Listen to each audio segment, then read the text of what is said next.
السلام علیکم ڈیئرس. امید ہے آپ سب لوگ خیر و عافیت سے ہوں گے اینڈ فٹ فاٹ ہوں گے. ڈیئرس، اللہ پاک کے فضل و کرم سے ہم نے یہ جو سیریز اٹھائی ہوئی ہے، اس میں ہمارے جو ڈیلی روٹین کے طور پر لیکچرز ہم پرووائڈ کرتے ہیں تاکہ ہماری اس پلیٹ فارم سے ہر ایک کو فائدہ پہنچے. ڈیئرس، آج کا جو میرا لیکچرز ہے جس کے کوشچن سی ایس ایس اور پی ایم ایس اور ادر ایگزام میں آتے رہتے ہیں، یہ جو میرا لیکچر ہے، آج والے لیکچر مونٹیگو چیمسفورڈ ریفارمز ہے. مینس کہ ایک دوسرے سے ہمارے لیکچرز ہمیشہ کنیکٹ ہوتے ہیں، لنک ہوتے ہیں ہمارے لیکچرز کی ایک دوسرے سے نا. جب آپ رولٹ ریفارمز پڑھیں گے تو اس میں آپ لوگوں کو پتہ چل جائے گا کہ جب یہ لیکچر پڑھو گے تو آپ لوگوں کو آلریڈی سمجھ آ جائے گا. Dears, today we will discuss about Montagu Chelmsford reforms. آج کا ہمارا لیکچر ہے مونٹیگو چیمسفورڈ ریفارمز. دراصل اس میں ایسے ہے کہ جب جیلی والا باغ میں ایک واقعہ ہوا تھا، مینس وہاں پر ایک بریگیڈیئر جو ہے وہ نیو آیا تھا. اس نے وہاں پر اٹیک کیا، وہاں پر حملہ کیا. مینس کہ وہاں پر جو لوگ تھے نا، اس میں 400 لوگ یعنی بندے مارے گئے اور 1200 کے قریب زخمی ہو گئے. پھر اس کو یعنی کہ اس بریگیڈیئر کو اس کا اسٹیٹس تھا وہاں سے اتارا گیا. پھر برٹش جو تھے ان کی پالیسی میں تھوڑی نرمی آ گئی اس وقت نا. جو سیکرٹری آف اسٹیٹ تھا اس وقت انڈیا کا، جس کا نام تھا مونٹیگو، وہ 1917 یعنی 10 نومبر 1917 کو جب انڈیا آیا، انڈیا کا وزٹ کیا، تو وہ وائسرے سے ملنا چاہتا تھا اور وائسرے سے ملا، لارڈ چیمسفورڈ سے ملا. اور ان دونوں نے ایک پرپوزل دیا. پرپوزل دیا. اس کو مونٹیگو چیمسفورڈ ریفارمز کے نام سے اب تک جانا جاتا ہے نا. ان نے دراصل ایسے ہے کہ انہوں نے ایک رپورٹ جو 24 مئی کو دی اور وہ گورنمنٹ آف انڈیا ایکٹ میں 7 جون 1918 کو شامل کی گئی. اور جو یہ نیو ریفارمز تھے نا، جو انہوں نے نیو ریفارمز دیے تھے، وہ 1912 کو نافذ کیے گئے.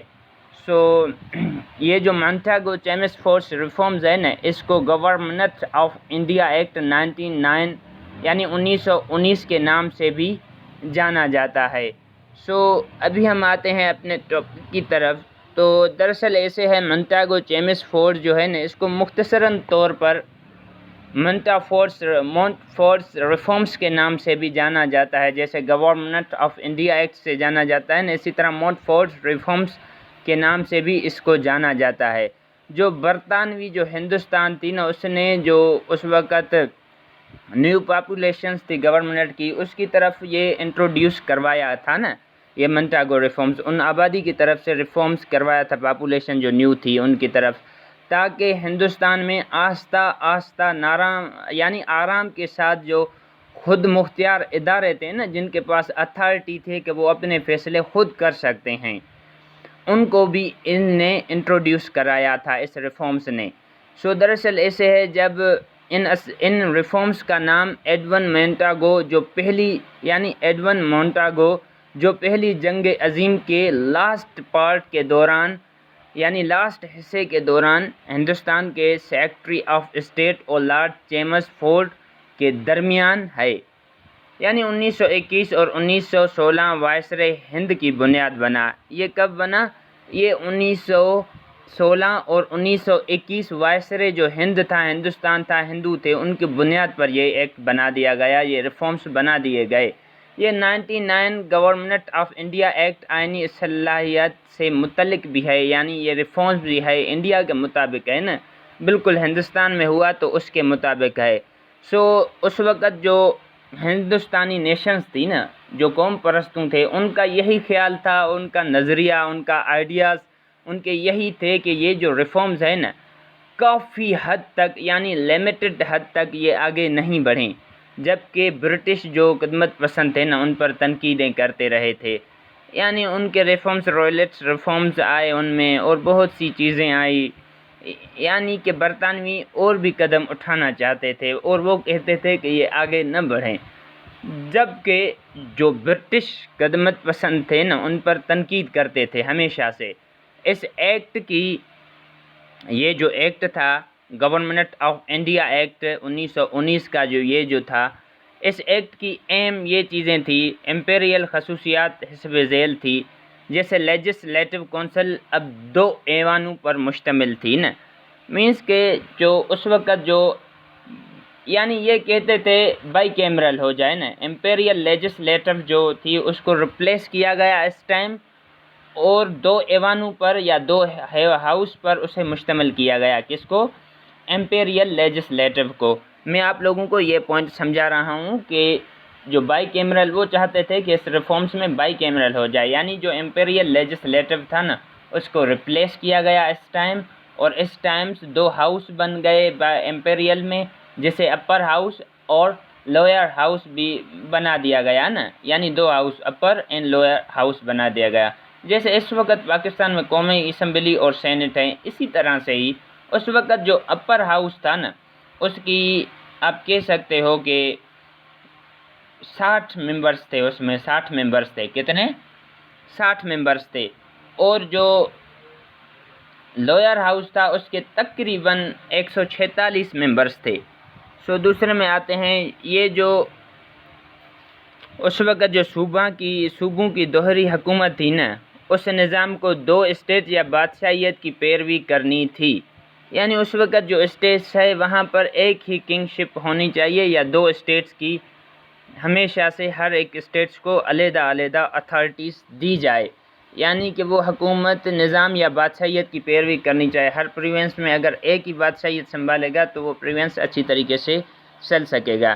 تو امید ہے آپ لوگوں کو یہ بیک گراؤنڈ اس کا ہلکا سے سمجھ آ گیا ہوگا، نہیں سوری بیک گراؤنڈ ابھی ہم پڑھیں گے، یہ مینٹاگو ریفارمز کے کچھ پوائنٹ تھے۔ بیک گراؤنڈ میں ایسے ہے کہ اس کا پس منظر دراصل ایسے ہے کہ جب ایڈون مونٹاگو جون 1917 کو ہندوستان کے جو اس وقت ہندوستان کے سیکرٹری آف اسٹیٹ بن گئے تھے نا، کب بنے تھے؟ یہ جون 1917 کو مونٹاگو ہندوستان کے سیکرٹری یعنی سیکرٹری آف اسٹیٹ بن گئے تھے اس وقت 1917 کو جون میں، جب اسٹین چیمبرلین نے 1916 میں ترکوں کے ذریعے کٹ پر قبضے کے بعد استعفیٰ دے دیا۔ یہ ہم نے رولٹ ایکٹ میں بھی پڑھا ہے پیچھے والے لیکچر میں بھی، جب یہ یعنی کہ یہ بھی سیکرٹری آف اسٹیٹ تھا اسٹین چیمبرلین نے 1916 کو جب ترکوں کے ذریعے کٹ ایک سٹی ہے وہاں پر قبضے کے بعد استعفیٰ دے دیا اس نے نا۔ پھر اگر کوئی تو اس وقت یعنی کہ وائسرے بن سکتا تھا یا سیکرٹری آف اسٹیٹ بن سکتا تھا، تو 1917 کو کس کو؟ مونٹاگو کو بنا دیا گیا۔ جب اس نے استعفیٰ دیا تو وہاں جو ہندوستان تھی، ہندوستانی فوج کا قبضہ ہوا اس جگہ پر، کٹ کی جگہ پر ہندوستانی جو آرمی تھی نا اس کا قبضہ ہوگا، اس نے اپنے پاؤں جما لیے اس جگہ پر، تو انہوں نے برٹش جو کابینہ تھی اس کے سامنے اس کے فیس ٹو فیس ہندوستان میں آزاد اداروں کی بتدریج ترقی کے لیے کام کرنے اور اپنے جو ان کے ارادے تھے اس کے بارے میں ایک معجزہ بیان پیش کیا، جو ادارے ترقی کر رہے تھے اس وقت، تو اس وقت ہندوستان جو آرمی تھی اس کے ساتھ تھی، اور ترقی کے لیے جو ادارے اس وقت کام کر رہے تھے ایڈوانس ہونے کے لیے، تو ان کا ہمیشہ سے اس آرمی نے اس وقت یعنی کہ اس کا ساتھ دیا، اور اس نے ایک اسٹیٹمنٹ قائم کیا جس میں حتمی جو خود مختار جس کو حکومت کو اتھارٹی تھی اس کو نقطۂ نظر سے لارڈ کرزن نے سوچا، اس کا آئیڈیا یہ تھا، اس نے یہ سوچا، اس کی تھاٹس میں یہ تھا کہ اس نے مونٹاگو کو خود حکومت کی طرف کام کرنے پر بہت زیادہ ایمفیسائز دیا، یعنی لارڈ کرزن نے سوچا کہ اس نے مونٹاگو تھا اس کو خود حکومت جو گورنمنٹ ہے نا اس کی طرف کام کرنے پر زیادہ اور مور ایمفیسائز کیا اس پر، اور مشورہ اسے دیا کہ وہ انتظامیہ کی ہر شاخ میں ہر جگہ میں ہر شاخ میں ہندوستانیوں کی جو ایسوسیشن ہے نا اس وقت اس کو بڑھانے اور اس کی رسپانسبلٹی اور ترک پسند احساسوں کو پیش نظر خود حکومت کرنے والے اداروں کو ترقی کے لیے کام کرے نا، جو اداروں کو اتھارٹیز دی گئی تھی ان کو کام کرنے چھوڑیں، وہ اپنی مرضی سے کام کر سکتے ہیں۔ جو ترقی پسند ادارے ہیں ان کی، یعنی کہ آپ ان کے لیے ایک ایسوسیشن بنائیں جو ان کی مددگار ان کے لیے ثابت ہو۔ یہ لارڈ کرزن اسے سجیسٹ کر رہا ہے۔ کس کو سجیسٹ کر رہا ہے؟ مونٹاگو کو۔ ایسے ہوا کہ جو ہندوستان میں حکومت جو برٹش سلطنت کی تھی نا، وہ اٹوٹ آنکھ کے طور پر کابینہ نے مونٹاگو کے اصل جو اوریجنل اس کا اسٹیٹمنٹ تھا نا، اس کی جگہ کرزن کی ترمیم کے ساتھ بیان کی منظوری کی۔ دراصل کابینہ نے مونٹاگو کی جو اصل اسٹیٹمنٹ تھی نا، اس کی جگہ کرزن، جو لارڈ کرزن تھا نا، پہلے وائسرے تو یہی بنا تھا نا، اس نے سجیسٹ کیا تھا اسے کہ آپ اداروں کی جو اتھارٹیز ہیں انہیں نرم لہجے کے ساتھ، پھر اس کی ترمیم کے ساتھ اس بل کو یا منظور کیا۔ آپ کو بیک گراؤنڈ بھی سمجھ آ گیا ہوگا۔ ابھی ہم چلتے ہیں ریفارمز، یعنی دا مین پروویژنز۔ اس میں ایسے ہے جو اصلاحیت اس وقت تھی یا ریفارمز تھی اس وقت، جو تبدیلیاں تھی یا اہم دفعات آپ کہہ سکتے ہو۔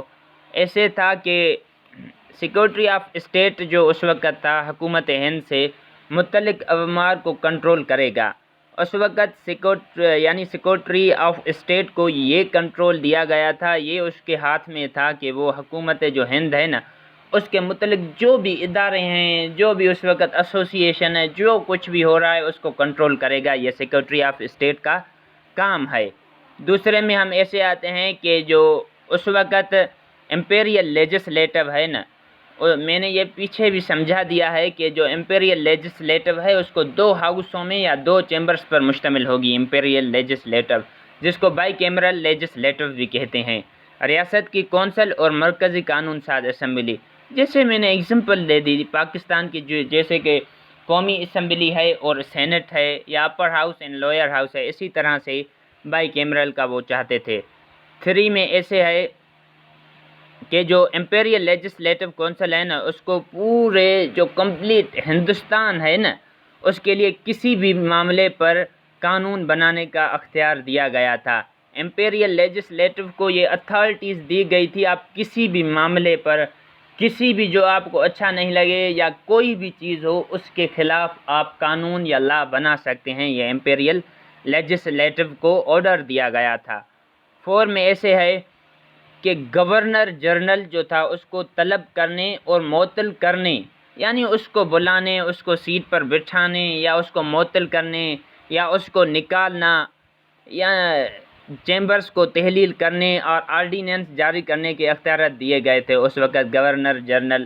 یعنی اس وقت وائسرے کو یہ بھی دیا گیا تھا، یہ بھی اتھارٹیز تھی، یا چیمبرز کو آپ یعنی کہ آرڈیننس جاری کریں یا اس کو تحلیل کر دیں۔ دس از یور اتھارٹیز، یہ تمہاری اتھارٹیز ہے، یا گورنر جنرل کو آپ سیٹ پر بٹھائیں یا اسے معطل کریں، یہ بھی آپ کی اپنی مرضی ہے۔ 5 میں ایسے ہے کہ جو وائسرے کی جو ایگزیکٹو کونسل ہے نا، اس میں ہندوستانیوں کی تعداد 8 میں سے 3 ہوگی۔ اس وقت جو وائسرے کی ایگزیکٹو کونسل ہے اس میں تقریباً اگر 8 ممبرس ہو گئے ہندوستان کے، تو ہندوستان تعداد میں 8 میں سے اگر 3، یعنی کہ اگر 8 ہو گئے ہوں گے وہاں پر ممبرس، تو اس میں 3 ہندوستان کے ہوں گے۔ یہ بھی ڈیمانڈس کی گئی تھی۔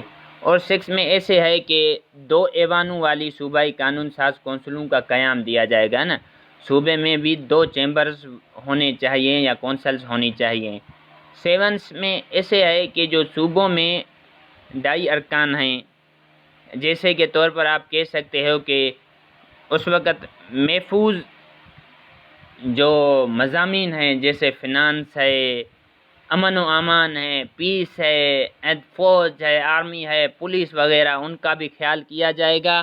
2 پر اس نے بتا دیا تھا کہ جو منتقل شدہ مضامین تھے اس وقت، جو منتقل ہو چکے تھے، جیسے پبلک تھا، ہیلتھ تھے اس وقت، جیسے ایجوکیشن تھے اس وقت، فیلڈ تھی، لوکل سیلف گورنمنٹ تھی، زراعت تھی وغیرہ تھی، ان کا بھی پروٹیکٹ کیا جائے گا۔ 8 میں ایسے ہے کہ اب سے براہ راست ناؤ دیٹ ٹائم، اس ٹائم جو براہ راست ہے نا، انتخابات ہوں گے، الیکشن ہوں گی، اور فرقہ وارانہ جو ہوگی نا، حق رائے دہی کی توسیع ہوگی، یعنی فرقہ وارانہ طور پر جو جس فرقے سے تعلق رکھتا ہے وہ اسے ووٹ دے سکتا ہے، یہ بھی بتایا گیا تھا۔ 9 میں ایسے ہے کہ جو شہزادے ہوں گے نا اس وقت اس جگہ کے، جو شہزادوں کی ایک کونسل بھی اس وقت قائم کی گئی، اونلی وہ شہزادوں کے لیے تھی، پرنسس کے لیے تھی، اس وقت شہزادوں کے لیے کونسل کی گئی جس میں 108 اراکین شامل تھے، شہزادے اس وقت 108 ممبرز شامل تھے، تاکہ شہزادوں کو اہم معاملات پر بحث کرنے کی یا ڈسکس کرنے کی اجازت دی جا سکے۔ کوئی بھی معاملات ہوں اس پر پرنسس جو ہیں نا وہ بات چیت کر سکتے ہیں ایک دوسرے میں، ان معاملات کو سولو کرنے کی کوشش بھی کر سکتے ہیں، بٹ اس میں کوئی بھی طاقت نہیں تھی، ان کے پاس کوئی بھی ایسا پاور نہیں تھا کہ کچھ شہزادے اس میں شرکت کی زحمت یا تکلیف بھی نہیں کرتے تھے، یعنی وہ شامل ہی نہیں ہوتے تھے اس سیٹ میں نا، جو بات کرنے کی دکان سے کچھ زیادہ ہی نہیں تھا، یعنی ان کا پاور ہی نہیں تھا، تو ایسے سمجھو کہ دکان میں کچھ زیادہ ہی نہیں تھا۔ سو آپ لوگوں کو اس کا ریفارمز کے بارے میں جو مین پوائنٹ تھے وہ آپ لوگوں کو سمجھ آ گئے ہوں گے۔ سو ابھی ہم چلتے ہیں کہ امپیکٹ کیا تھے اس وقت نا، امپیکٹ کے بارے میں ہم آتے ہیں۔ امپیکٹ کے بارے میں ایسے ہے جو تشخیص ہے اس وقت جو اثرات تھے، اس وقت جو اثرات تھے پہلی بار براہ راست الیکشن اس وقت انٹروڈیوس کرایا گیا، اس وقت پہلی بار فرسٹ ٹائمز ڈائریکٹ الیکشن اس وقت کروائے گئے تھے، متعارف کروائے گئے تھے۔ سو جس طرح جو مرکزی تھا ممبر، سینٹرل لیجسلیٹر تھا، مرکزی جو سینٹرل لیجسلیٹر تھا میں تقریباً 65% جو ممبرینز تھے، اور صوبائی جو لیجسلیٹر تھا اس میں 17 ارکان منتخب ہوئے۔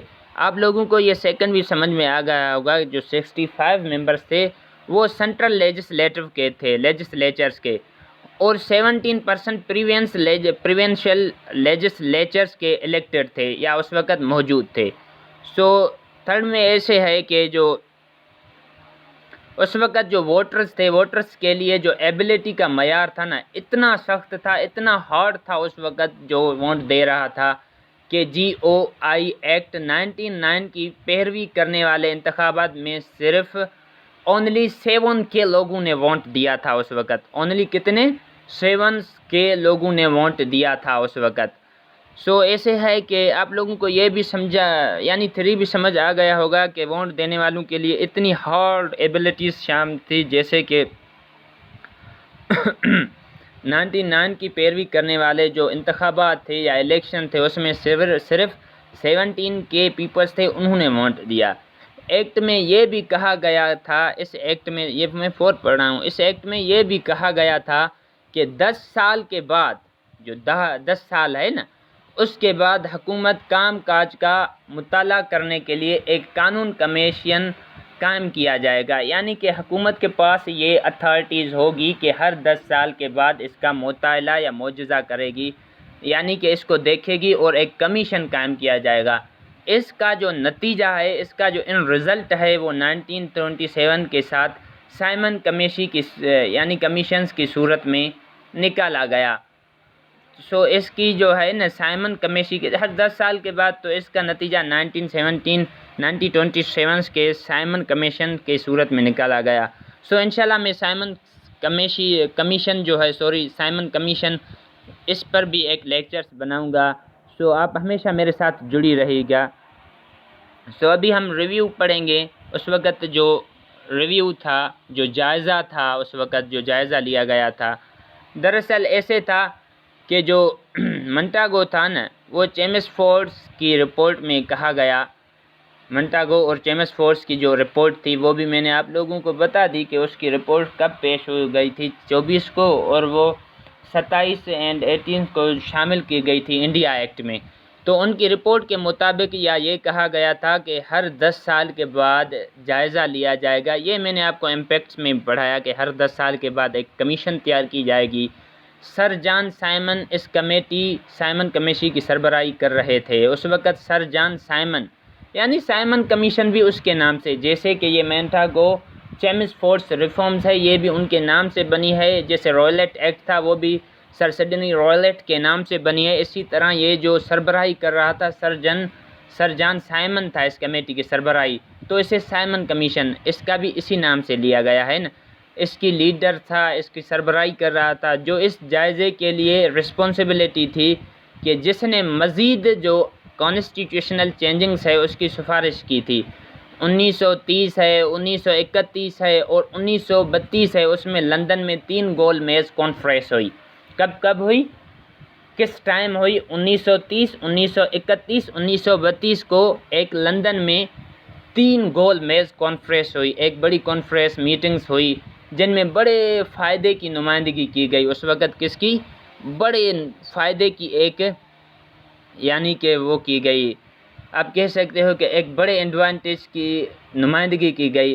مہاتما گاندھی نے برطانوی حکومت کے ساتھ، مہاتما گاندھی جو تھے ہندوستان کے، اس نے برطانوی جو برٹش گورنمنٹ تھی اس کے ساتھ مذاکرات کے بعد 1931 میں ایک گول میز میں شرکت کی۔ ایک گول یعنی 1913، 1931، 1932 میں یہ ہوئی۔ تو 1931 میں مہاتما گاندھی نے شرکت کی جو مذاکرات کیے گئے تھے برٹش گورنمنٹ کے ساتھ۔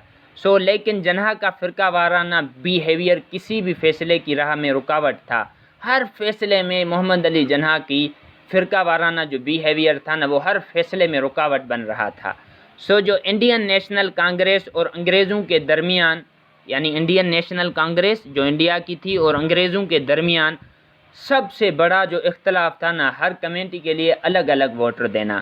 یعنی سب سے بڑا اختلاف کس چیز پر تھا کہ ہر کمیٹی ہے اس کے لیے الگ الگ ووٹر تھا، جس کی کانگریس نے مخالفت کی، اس کے اگینسٹ ہو گئے۔ لیکن جیسے ریمسے میکڈونلڈ کے کیمنل ایوارڈ میں برقرار رکھا گیا، جیسے کہ آپ کہہ سکتے ہو کہ رامسے میکڈونلڈ کی کیمنل ایوارڈ میں برقرار رکھا گیا، اس وقت بھی ایک نیا گورنمنٹ آف انڈیا ایکٹ 1935 میں ایک بل کے نام پر منظور کیا گیا، جو خود حکومت کی طرف سے پیش قدمی کی جاری رکھتے ہوئے، یعنی حکومت کو سہارا دیتے ہوئے یا پیش قدمی کو جاری رکھتے ہوئے سب سے پہلے منٹاگو چیمسفورڈ رپورٹ میں بنایا گیا۔